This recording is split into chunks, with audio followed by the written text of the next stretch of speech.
સતત વરસી રહેલા ભારે વરસાદના કારણે સમગ્ર ગુજરાતમાં જનજીવન પ્રભાવિત બન્યું છે। અનેક નીચાણવાળા વિસ્તારોમાં પાણી ભરાતા લોકો મુશ્કેલીમાં મુકાયા છે। આવા કપરા સમયમાં Bhavya education charitable trust, Tarlika health and charitable trust અને સંભવ ચેરિટેબલ ટ્રસ્ટ દ્વારા સંયુક્ત રીતે રાહત સેવા હાથ ધરવામાં આવી। ટ્રસ્ટના કાર્યકરોએ વરસાદથી પ્રભાવિત વિસ્તારોમાં પહોંચી જરૂરિયાતમંદ પરિવારોને તાજું ભોજન અને ફૂડ પેકેટનું વિતરણ કર્યું, જેથી મુશ્કેલીઓના સમયમાં લોકોને તાત્કાલિક રાહત મળી રહે। આ ઉપરાંત વડોદરાના તરસાલી સ્લમ વિસ્તારમાં પણ ટ્રસ્ટ દ્વારા મહિલાઓ, પુરુષો અને બાળકોને કપડાનું વિતરણ કરવામાં આવ્યું। લાભાર્થીઓએ ટ્રસ્ટની આ માનવ સેવાને આવકારી આભાર વ્યક્ત કર્યો।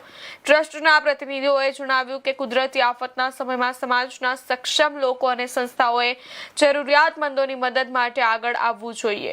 આગામી દિવસોમાં પણ જરૂરિયાત મુજબ રાહત કામગીરી ચાલુ રાખવામાં આવશે। આ સમગ્ર સેવા કાર્યમાં ટ્રસ્ટના ટ્રસ્ટીઓ, કાર્યકરો, સ્વયંસેવકો અને દાતાશ્રીઓએ સક્રિય સહયોગ આપ્યો હતો। ભારે વરસાદ વચ્ચે માનવતાની આ સેવા અન્ય લોકો માટે પણ પ્રેરણારૂપ બની છે।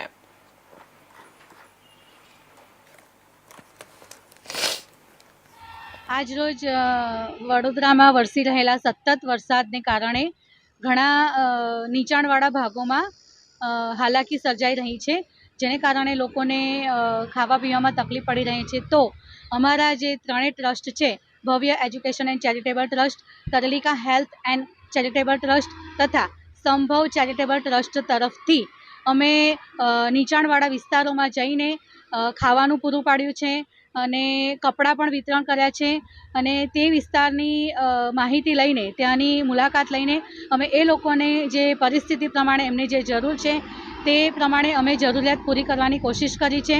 અને એવા વિસ્તારોમાં આજરોજ અમે તરસાલી ગામના સ્લમ વિસ્તારમાં જઈને, ઝૂંપડપટ્ટીમાં જઈને અમે લોકોને કપડાં વિતરણ કર્યા છે અને જમવાનું પણ વિતરણ કરીએ છીએ। અને આ જે વરસાદને કારણે જે ભારે હાલાકી સર્જાઈ રહી છે તેનામાં જે પણ નીચાણવાળા વિસ્તારો છે, જેવા લોકોને ખાવા પીવાની જરૂર છે, કપડાં લત્તાની જરૂર છે, એ અમે આ ત્રણેય ટ્રસ્ટના માધ્યમથી લોકો સુધી પહોંચવાનો પ્રયાસ કરી રહ્યા છીએ અને બને તેટલી શક્યતા મુજબ અમે લોકોને મદદરૂપ થવાની એક કોશિશ કરી રહ્યા છીએ, જેને માટે અમારા ત્રણેય ટ્રસ્ટ ખડે પગે તૈયાર ઊભા રહે છે।